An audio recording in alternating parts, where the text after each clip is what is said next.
Assalamualaikum Ustadz. Salam. Ana min Malang, fil hakikoh ana uridu adhaba ila Misra wa asta'adda darusna ma sadiqatina fil Misra sanatain walakin qadarullah fi akhirih ijaz syahadati roba ala sanatain. Summa Ustadz akhirih ana darastu fil jami'ah Funnun. Summa sami'tu qala sadiqi ya Ustadz hadani shalah as-su'al yakni limada jika sholat bisa merubah kehidupan seseorang, lantas mengapa? Mohon maaf ibu-ibu, ini pertanyaan teman-teman saya. Lantas kenapa seorang mungkin marbot atau takmirul masjid la ghaniyun ya Ustadz? Hakada hada sya'urtu bil huzn wa hada soal yubtiluni bakam tulisannya kadalik. Wa ana mutawatir la astati ajibu hada soal kadalik Ustadz. Alhamdulillah. طيب بعد من كنا تريدنا أن تسألنا باللغة العربية فلا بأس. Syukran Ustadz. عفوا. So you can ask me with any languages that you want to speak. If you want to ask with English, okay, inshallah. Even in Arabic, inshallah, I will answer. Even in Japanese, watashi wa Indonesian wa desu.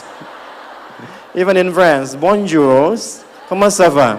Ça va bien. Even in Tagalog, komasta ka mabuti? Even in Bangladeshi, kamu naso baluashi? Ini beliau tanya, singkatnya begini. Ya, saya senang belajar bahasa. Jadi saya kalau mau dakwah ke negara itu tertentu, saya pelajari bahasanya. Jadi saya mau ke Jepang, saya belajar bahasa Jepang. Ya, saya mau ke Eropa, saya pelajari. Ini teman kita, adik kita bertanya, kenapa marbot masjid itu nggak kaya? Kalau memang Islam itu datang untuk merubah kehidupan seseorang. Pertanyaannya yang mau dirubah itu apanya? Karena mindset seseorang berpikir, kalau berubah itu selalu penampilan materi. Sedangkan Islam itu datang bukan untuk merubah materi. Tapi mempercepat dan memberikan keberkahan pada tujuan berkehidupan. Perhatikan baik-baik, ada 4 pilihan dalam berkehidupan. Silahkan gunakan. 1 dengan kedudukan, 2 dengan harta, 3 dengan ilmu, 4 dengan tenaga. Dan itu ada babnya. Kalau Anda ingin dengan kedudukan, jangan tanggung yang paling tinggi. Cita-cita diplomat jadi menlu sekalian. Cita-cita di birokrasi jadi presiden sekalian. Ya, jangan tanggung, jadi yang paling tinggi. Nanti ada babnya, ada fikihnya. Ya, namanya Kitabul Imarah namanya. Kitab ke-33 di Sahih Muslim. Ada 54 topik. Topik ke-33-nya adalah tentang tata kelola negara. Kalau ingin kaya, jangan tanggung. Raih tingkat ketiga sekalian. Tingkat pertama tuh kaya, kedua kaya banget, ketiga kebangetan kayanya. Dan semua sahabat dapat level itu. Nanti ada kurikulumnya di Al-Bukhari, Kitabul Buyu', kitab tentang tata kelola niaga.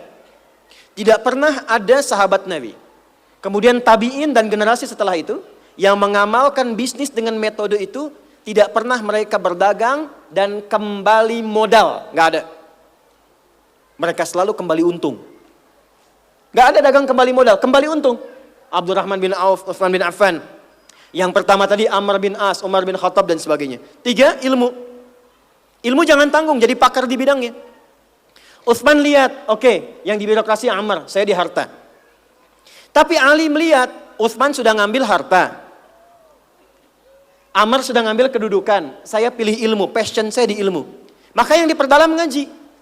Abu Hurairah ikut, Salman ikut. Jadi kebanggaannya itu bukan ketika kaya, tapi ketika dia punya ilmu yang bertambah.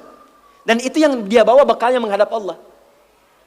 Kemudian yang paling menarik, ilmu sudah diambil oleh Ali bin Abi Thalib, Abu Hurairah. Harta diambil passionnya oleh Utsman. Kedudukan diambil oleh siapa? Umar bin Khattab. Ya, kemudian Amr bin As. Maka Bilal melihat, dari 4 ini tinggal 1, tenaga. Maka beliau dedikasikan hidupnya untuk mencari ridha Allah yang merubah hidupnya dengan tenaganya. Dengan tenaganya, maka yang dipakai azan. Allahu Akbar, Allahu Akbar. Selesai azan, Nabi langsung komen. Bilal langsung like, sahabat langsung share. Dan kita subscribe sekarang. Apa komen Nabi? Aku dengar suara terumpah kaki Bilal di surga.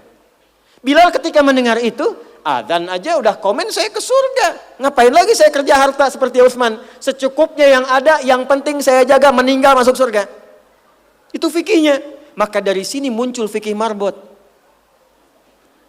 Jadi kalau Anda ingin jadi marbot untuk mencari dunia, Anda salah tempat. Anda harusnya datang ke Hijab Fest, lihat orang jualan, pelajari itu, besoknya jualan jilbab. Kalau Anda ingin menjadi seorang ilmuwan, salah kalau jadi marbot. Belajar, datangi pengajian, pelajari dengan baik. Saya Bu gini-gini juga, saya senang riset, senang belajar. Kalau saya sedang kosong, artinya tidak mengajar, saya ajak keluarga ke toko buku. Saya sampai sekarang masih belajar fisika, Bu. Kimia saya belajar.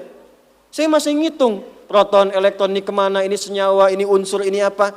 Ya, besi misalnya rumusnya verum, F besar, E kecil. Atomnya itu nomornya 26, ada isotop 55, 56, 57, 59. Yang paling stabil itu isotop 57, surah 57 ayat 25 sampai 26, surah besi kan. Gitu. Saya sampai riset. Energi potensial, EP sama dengan M dikalikan G dikalikan dengan H. Kalau potensi kita bagus jadi kinetik, setengah M dikalikan V kuadrat. Gabungkan EP kemudian dengan EK menjadi energi mekanik, dipakai kemana aja. Karena passion saya di pengetahuan. Jadi kalau ditanya saya nyambung. Saya cuma gak bisa main lato-lato aja.